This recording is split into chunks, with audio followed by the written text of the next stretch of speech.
Hello, everyone, and welcome to another episode of A New Go of New Home Sales. Joining us is John Lee, and I'm Anya Chrysanthemum. Hi, and today we're talking about how we've all been doing it backwards. We're really entering this whole new e-commerce business model, and it really is changing everything. Everything that we've been taught as marketing, everything that I've been doing for the last 20 years, in a sense, is turning upside down.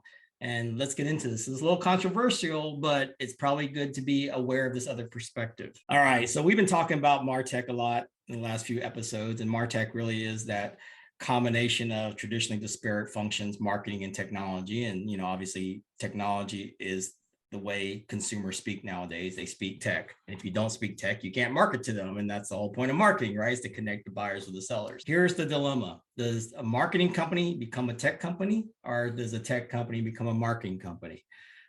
This is where we have it all a little bit backwards. And partly is because we really have only started from marketing in this industry. I've been in this industry for 20 years. And as a content creator, our main external client were usually marketing agencies. And so it was natural, as technology evolved, marketing companies became tech companies. I'm thinking we're entering the phase here where technology is so complex, it's so pervasive, it's so overwhelming that it may necessitate tech companies becoming marketing companies. Now, that's sacrilege. How can you say that? Well, if you all know Madison Avenue in New York City, which has been the headquarters and the dynasty of advertising companies for decades, they were quickly replaced in the last 15, 20 years by advertising tech giants like Facebook, Google, Amazon, and even Zillow. Zillow, in its very essence, is an advertising agency in the sense of selling ads for realtors and home sellers. You're competing against billions of dollars that's coming into prop tech. You're competing against a scale that one line of code can reach millions of people. Creating the content only gets you so far. You have to get the content to the people in the way that they will consume it. Mm-hmm. So that's why we've had to create a new go to also create the marketing channel, because marketing, the way they connect with consumers, is content and channels. Where they're falling short now is in the channel side. So let's keep going on this backwards trail here. One of the first things that we do in the online world is we have to recognize, as builders, the days of being a seller-centric marketing approach are over in the online world. We need to move to a buyer-centric approach. E-commerce shifts the power from the seller to the buyer. The sellers do not have to go to your place, and they have also the luxury of being just a click away from going to your competitor or other options. They are not limited by time, place, device, people. They have everything literally at their fingertips. So to force them to go down your traditional sales funnel is like herding cats. What do you feel about that? Yeah, I 100% agree with you. So even starting with videos, next time you're producing content, just think about what are you saying in that content? Is it a video about your bio? Probably scrap that. Go down the route of your customers. What do your customers want to see? So it's not exactly. And again, I've been lambasting presentation marketing, because those are the days where you have the yellow pages and the classifieds and the mailers, and you present what you are. You need to now know what your customers want, and which leads to the next thing that we've been doing backwards. Don't make me come to you. Bring your product to me anytime, anywhere, and anyhow. And what's the impact of that statement? It's going to be huge, because I've listened to a lot of podcasts, been to a lot of conferences, heard a lot of stuff, and I'm not doing it to undermine anyone. I'm doing this to help people understand what's happening in other industries. You can listen to our last episode if you want to hear all about that.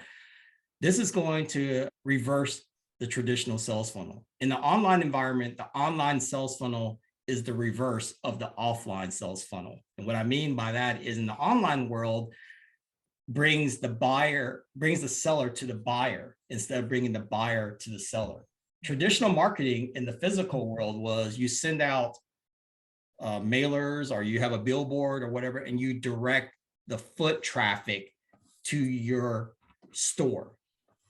Mm-hmm. In this world, the buyer says, this is what I want with their fingertips, and you need to virtually deliver it there when they need it immediately, whether it's 2:00 in the morning in Timbuktu. If it's not there, then you're virtually not anywhere. I actually got rid of my car during the pandemic. And one of the things I thought about, like, oh, shopping, this and that. But then I was like, Amazon Prime, it's fine. I can Amazon get it. Prime, it's always on time. It's not on the next day, but I could probably get it the same day if I want it. So it's going to come to me. So I really don't need the car to drive around all the stores and everything else. And so just think about how you're greeting customers when they're in fact ready. And so John, you mentioned 2:00 in the morning on a Friday night. We know that's definitely a hot time to exactly. I have the stats to show it. And so what's happening on your website? What's happening when the consumer is actually trying to engage with you? Is somebody there to assist them or not? And you just think about, buying a new home, even if there was no online capability, it's just the experience of buying a house in the middle of a farm field or swampland, driving in the middle of nowhere, taking your whole family along for the weekend. And imagine doing this as a remote buyer from a faraway place or in this COVID environment. It physically is not a fun experience. So we need to turn that around, bring the product to them, and meet them where they are. The other aspect about today's shoppers is, I always say they're kind of socially antisocial. They're more connected to probably anyone else in any other generation, but they don't necessarily need to connect with them with a handshake or meet me at the store. They want to do more on their own. So basically, don't contact me. I'll contact you when I need you.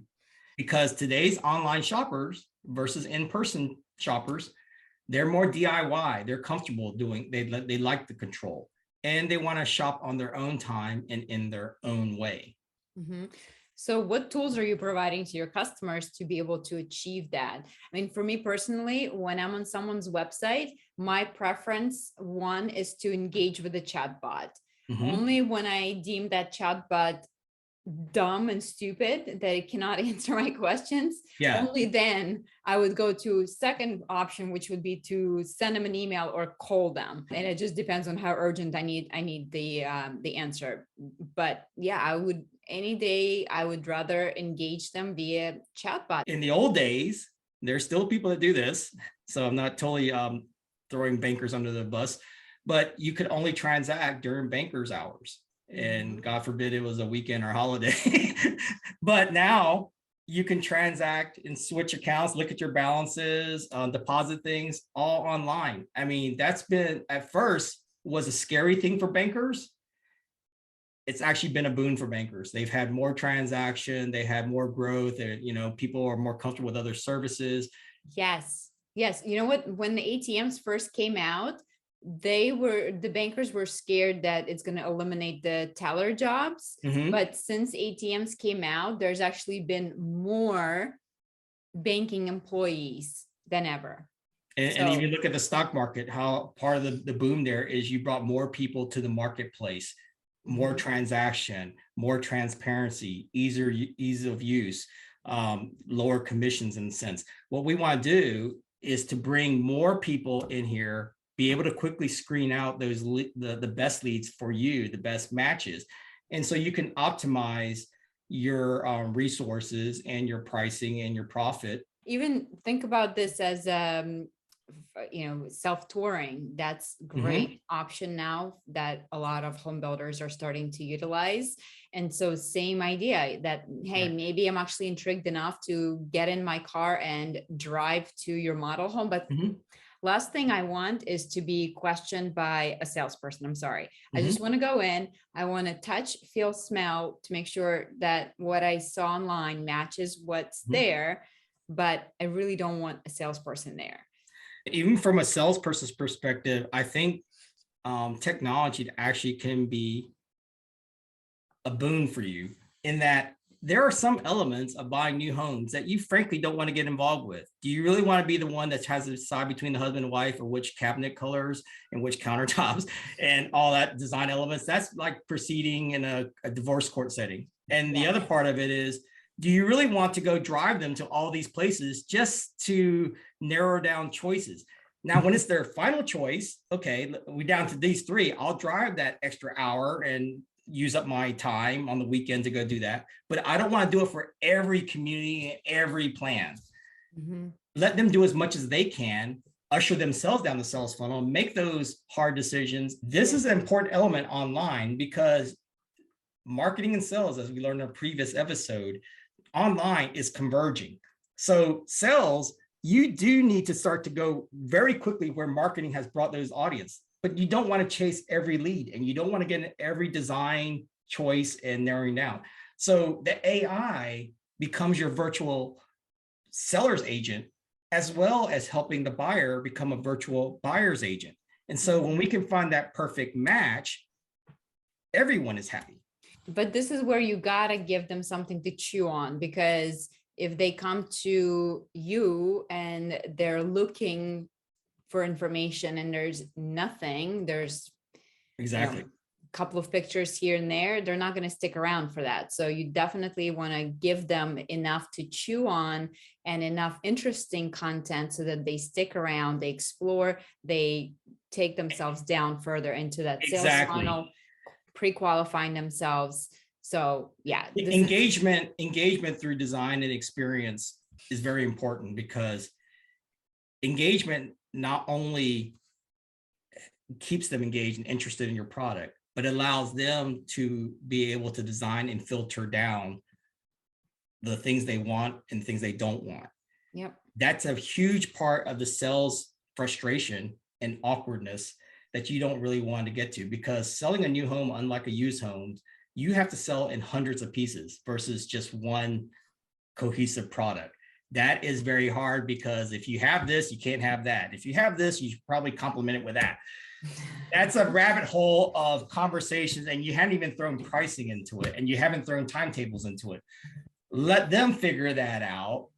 And so when they come to you, it's not a multiple choice of 1,000 things. It's maybe a multiple choice of a dozen things. You want the buyers, if they started online, they want to stay online instead of taking it offline. Mhm. Traditional marketing and sales practices is, hey, I got a lead. They found something on our website. Okay, now how do I direct them to a salesperson? How do I schedule a tour? How do I convince them of this and that and this? Or if you left them alone a little bit, because they have a natural desire and capability now to do more on their own online, they will go and filter it down for you. So they're more curated, more informed, more trusting of you. So when you pick them up, it's really to consult it on and to consummate the transaction. Yeah, don't scare them off by pouncing on them too fast. Exactly. And change the role of what the salesperson is. It's there as, and the same with marketing. You're there as a concierge now. You're not necessarily there as a salesperson. You're there as a consultant, as an expert, as a facilitator, as a translator. Which is such a better feeling anyways, right? You don't Right. want to convince somebody, they've convinced themselves already, so now you're just Yes, hand-holding them through the process. it's a lot harder to persuade someone than to have them already convinced. If they are convinced and you just need to deliver what they want, it's a lot happier sell because they see you as a facilitator of that transaction, as opposed to a negotiator in a wheeling deal environment. Mhm. So this is where you have to really step in between your salespeople and your online sales counselors and figure out, how does this work then? If maybe because sales counselors right now are really trained to schedule that appointment in a physical model. But is that really the solution? Is that really what the customer wants? So it's well, here's what's going to happen in this crazy cycle of things. You start off with people first, then you throw technology in the mix. Now, technology, as much as some people think it's going to take away jobs, I think it's going to change the nature of your job. And now, if you view technology as a tool and even an aggregator, then I see that relatively new role of that OSC, which is the online sales consultant, which didn't really exist when it was just marketing and then sales was physical. I see that role expanding. I see them taking on more of a marketing role, at the same time, more of a sales function. There may be people that will only transact online, either maybe to simply physical limitations of not being able to be there. And think about all the possibilities that this opens up. If you actually allow people to transact online and go through the entire process online, my goodness, think about all the money coming from China or whatever. Exactly. You open up to a whole new world. How much we've missed out on exactly during this pandemic, because so many people wanted to buy American real estate. And of course, what they default into is usually buying an existing home because, again, it's available to buy. But if we could give them an option to buy this home online, design it online, price it online, go through the entire transaction online, shoot, now you could have changed your pricing to even higher pricing because now you have competition for. Exactly. You brought more people to the marketplace. That's why you see these stocks going through the roof, because there's a lot of people playing the market are investing in the market that would normally be excluded out because they didn't have the means or the understanding to work through stockbrokers. As another facet to stay online, instead of just taking it offline from the builder side, traditionally builders have been conservative and they're going to start with what they normally do. And so their natural tendency is to work in the physical world unless they're forced into the virtual world. I'm saying maybe this time to change that backward approach and start with online first. I mean, you already have 90+% starting online. Why wouldn't that be your first approach? And as a real case, true story, case in point, we work with a builder up in Toronto, Canada, Upperview Homes. In Canada, I think they told me after November, they couldn't pour foundations because it's just too cold.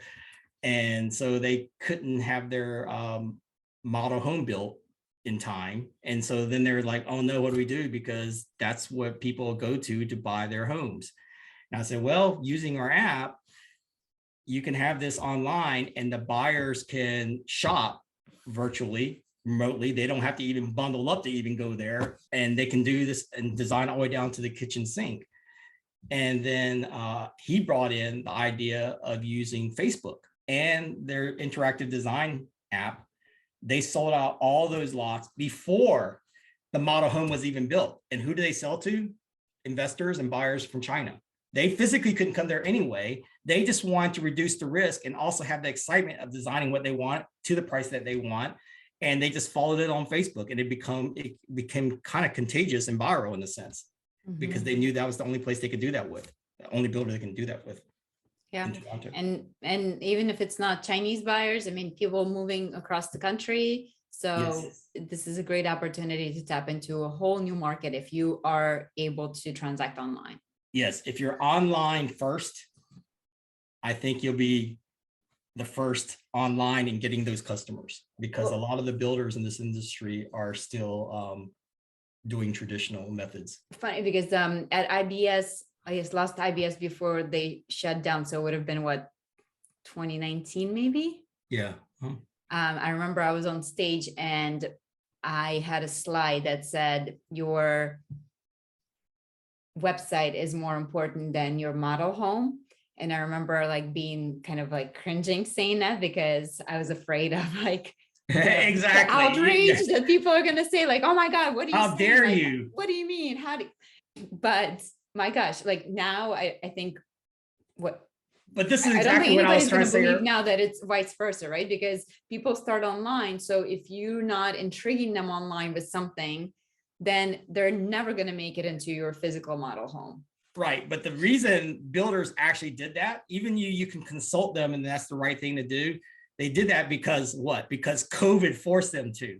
Right. And why are they doing it now? We're getting we're doubling our growth rates in our virtual tours is because they can't build the model homes fast enough. They're doing it as a backup, or they're forced to.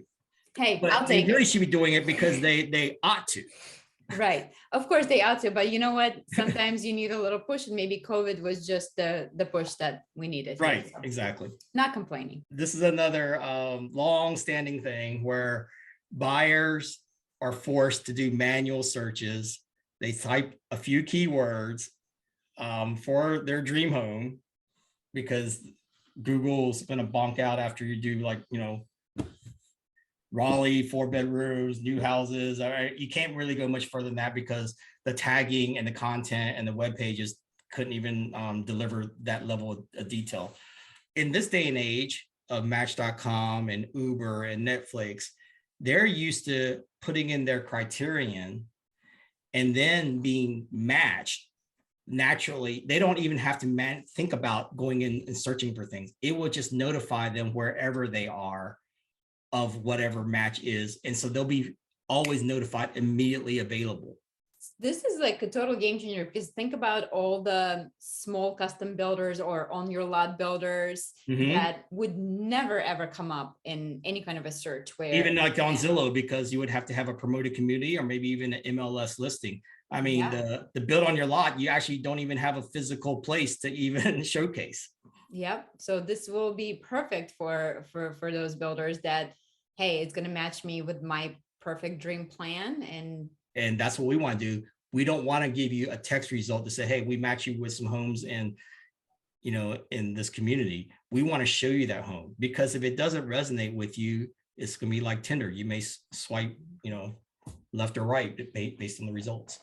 Traditionally, builders have just, like I said, use presentation marketing, and they use generic content to basically give an idea of what they have to offer in product, lifestyle, community, and that's good. There is a role for that. But if where you start is the dead end, it's not a good online experience. It may be okay in an experience where you're ushering them to go visit you.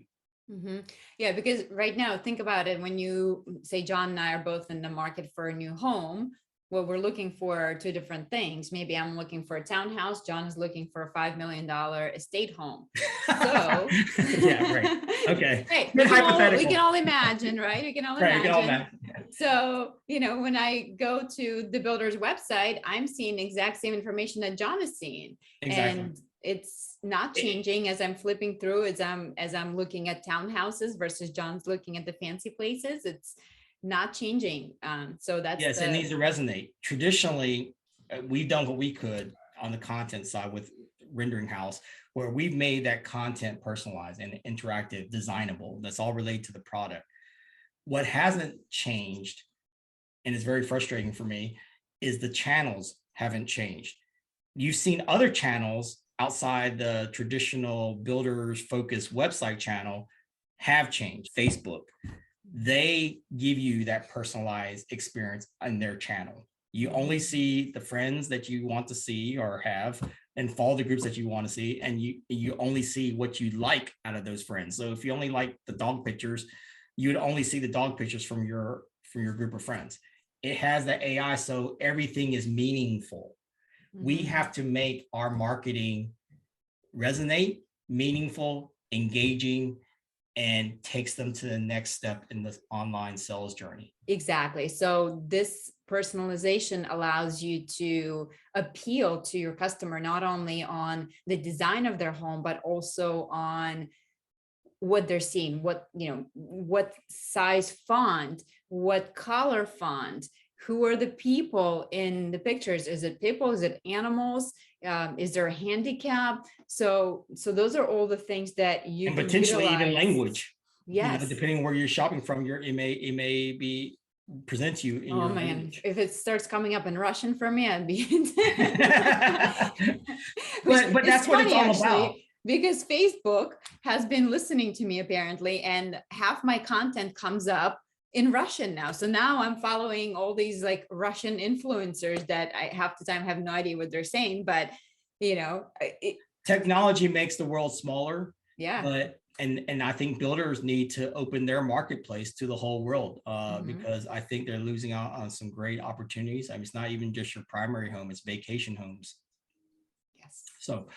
So yeah, I think that's part of the frustration for me is I see in other industries where it looks like a website, but it's actually a web app. Like if you go to Amazon, when you type in Amazon.com or you type in Facebook.com, you think you're going to the same page as everyone else. But actually, when you type in those things, you're going to see your shopping cart, you're going to see your friends, and I'm going to see my stuff.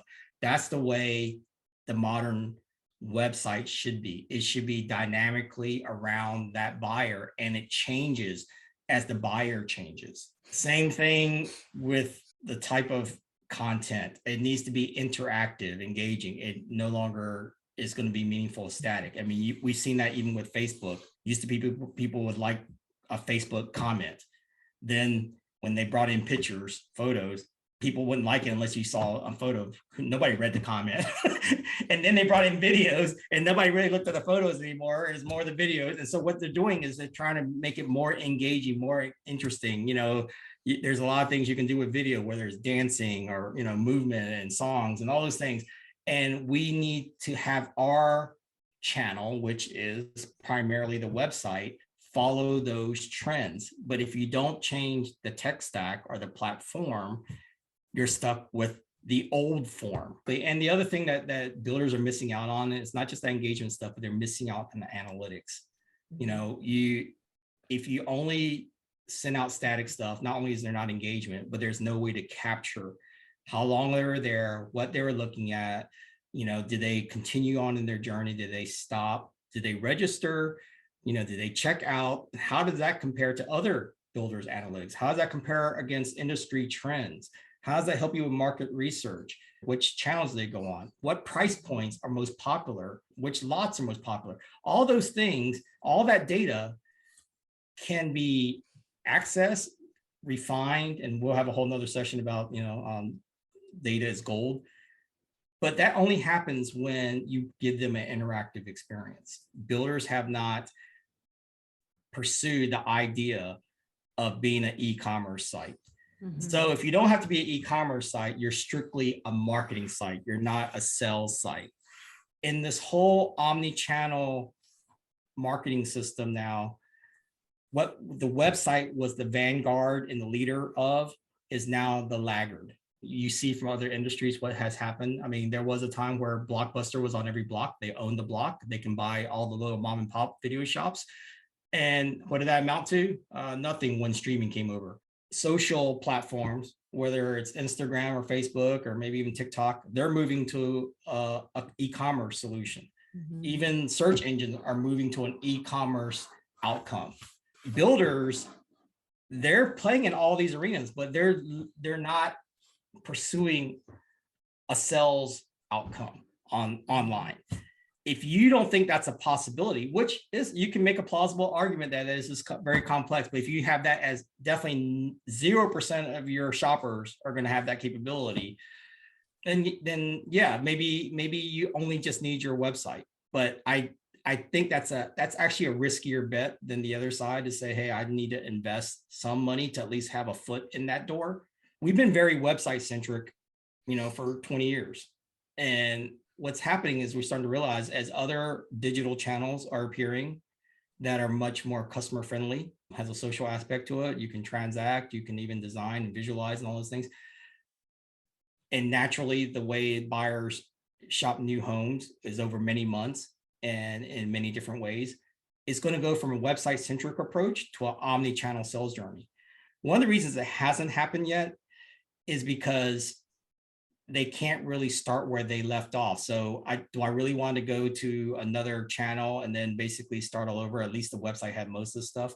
Mhm. Well, what we've done in our Nugo apps ecosystem is we linked everything in the cloud. So I don't care where you start off your journey with a billboard sign, an old archaic way of pointing to your sales center, and you start off there on your touchscreen kiosk and you register there, or you started off with an email campaign and you went to the website, or you started off on the Nugo marketplace and you shopped across thousands of builders or whatever.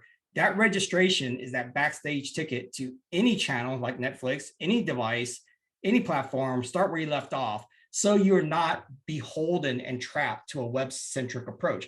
The web-centric approach could still be very valuable if you added more features and capabilities in it, because before you didn't have that virtual experience to experience. So you physically had to go there. But look what Matterport has done to existing home space. A lot of people, instead of physically going and standing in line and scheduling a time to go tour an existing home, they're taking a Matterport tour. And if they didn't use that to buy that house, they used it to narrow down the houses that they did want to actually tour, especially if the consumers today are comfortable in that virtual environment. So this gets to another controversial thing, but hopefully this is more of an enlightening aspect.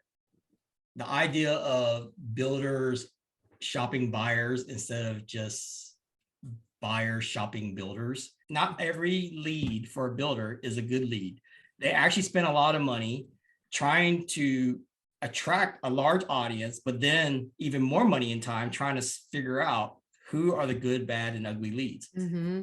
The reality is you probably spend most of your time on the ugly leads. Those are the ones that have a million questions. They probably can't afford it. They try to negotiate with you. They have these crazy conditions and contingencies and all this stuff. And meanwhile, the good leads are sitting there and they're just trying to be patient and quiet, but they don't get your time because they're not annoying you.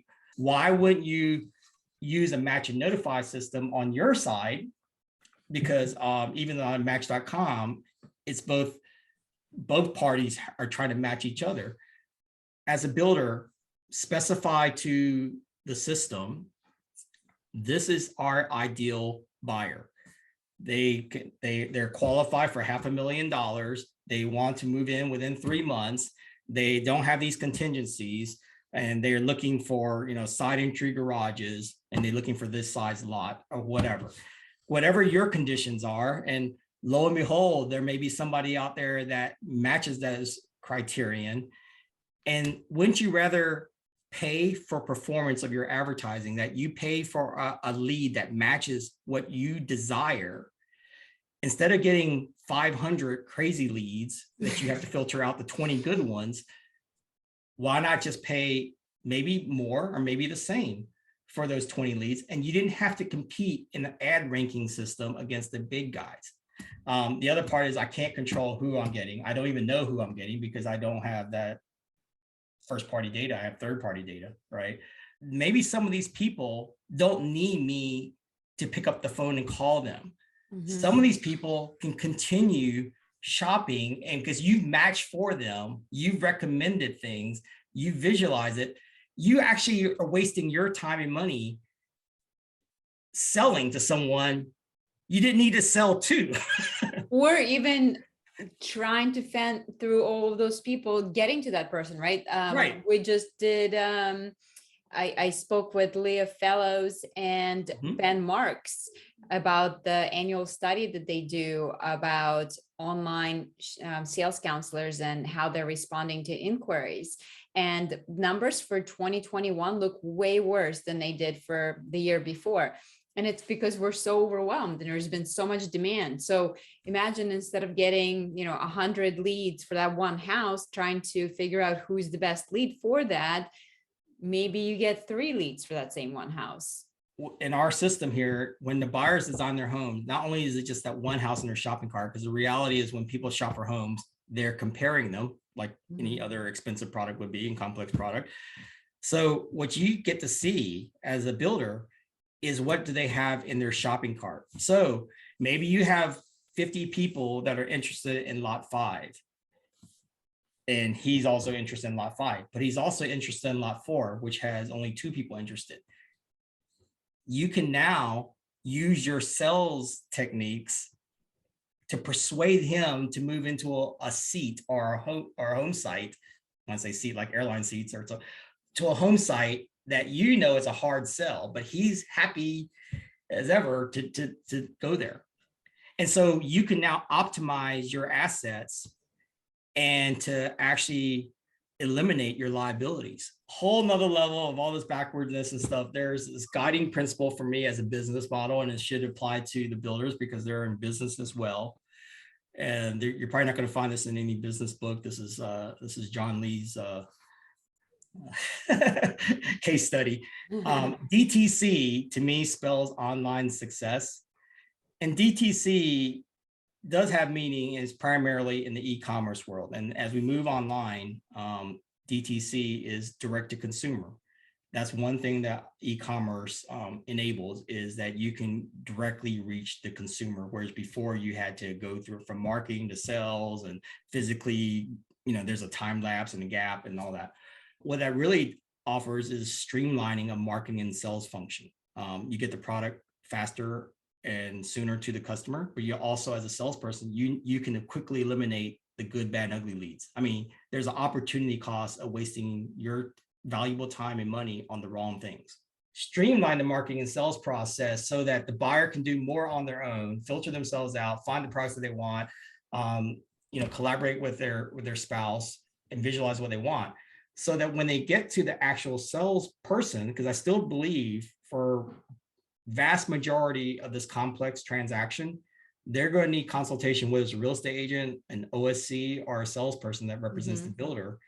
But those people are well informed. They feel a level of trust and comfort with that builder. So that salesperson is closing the deal. The last Zillow survey showed was that although millennials are more likely to be independent in their shopping for new homes, so like self-touring, going online, pricing out options, etc., they're really comfortable with that without an agent. Once they actually engage with the builder, they do want that agent as an intermediary, almost as like the buffer between them and the builder. Exactly. So Negotiation and expertise and consultation. Yeah, so I think there still will be a role, but what happens is it's further down the sales funnel. Let the buyers do what they do best and like to do best, and let the salespeople and the agents do what they do best and don't want to do. They don't want to get into the design process. They don't want to go and look at 1,000 different selections and options, or even drive around all weekend. Drive around, yeah, exactly. Find that house. Yes, basically serve them to me on a silver platter, and I'll take it from there. The other element of DTC that we want to do here in Yugo is to basically to cover that whole customer journey online, from discovery to closing, or you can even say shorter closing, checkout. I mean, because there's a part where you can make an offer on the home and it still be 9 months of construction, and that's the actual closing. But being that end-to-end online shopping journey, I think it gives a much more seamless experience to the consumer. It actually gives a much more meaningful data trail and helps the AI know how to respond to them wherever they are at in that journey, and when to bring in the right people. Sometimes it's bringing in the contractor, the actual builder. Sometimes it's bringing in the real estate agent. Sometimes it's bringing in the loan originator. We need to bring the right people in at the right time with the right information, with the right purpose. And, we are trying to build a portal, and the portal has a number of meanings. Portal is often like an entry point, but it's also like a marketplace. Like you think of Zillow and Redfin and Compass and all those guys being maybe a portal, a marketplace. But a portal in this sense, from a discovery to closing, is almost like, a lot of people are used to this now, like their own health portal. So that's where it has all your ailments and diseases and all your tests and all your visits and all that stuff. And it keeps track of that. It notifies you of appointments, and notifies you taking these prescriptions, and notifies you of your specialist. And that's what we want, because we believe that we want a place where not only can you have all the information that you need and all the notification, all the schedules, but there should be points along the way where You can share on social media that wonderful picture of your walls going up and your countertops going in. And that's a part of marketing that I think is failing, where marketing says, hey, I got the guys to the door, sales, you pick it up and I'm checked out. No, marketing can continue to be on there, but it shouldn't be an arduous process. If you use technology, when they know that they hit this point in the construction journey or whatever, it brings in those people or those photos or those videos or that information or that warranty at the point in time that's meaningful. Exactly. And for a consumer, even post-transaction, it's a great digital record of their home and all the products that are put into it. No more, binders with paper in it and, the disaster to try to find information on warranty, where it's all in one place, digitally stored and ready to go for them. The last DTC is very business model like. I think the way to conquer this ecosystem or develop this ecosystem is you have to manage these three elements. Distribution is basically the channels. Because buyers shop across an omni-channel journey, it needs to have that same wonderful experience, but also consecutive experience and seamless. And any persons that joins in whatever channel they're responsible for comes in, they should be mentally and informationally prepared just as much as the technology has brought all that, together. The T part is the transaction part, which is, the ability to transact this thing. If the buyers are ready to buy, why would you let the transaction be the impediment to sales? Yes.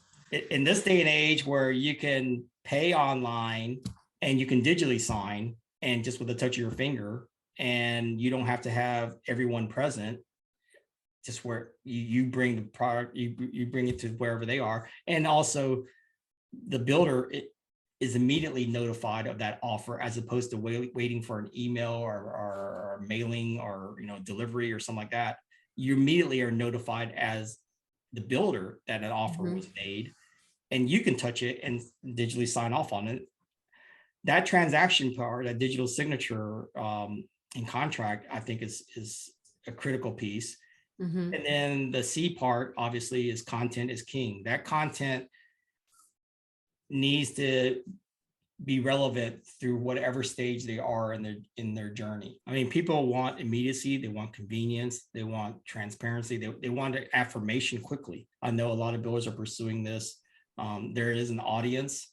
There just needs to be adoption by the builders. It's not really adoption by consumers. So that concludes this crazy backwards presentation. Our goal is to educate and to talk about this. Doesn't necessarily mean we're always going to be right on some of those things, but this is the way we're seeing the trends in the direction that we're moving into. And if we can learn from other industries, for sure, that's what's to come, and what some of those things that we have been doing backwards. So with that, well, my final word on that is the best way to not move backwards is to move forward.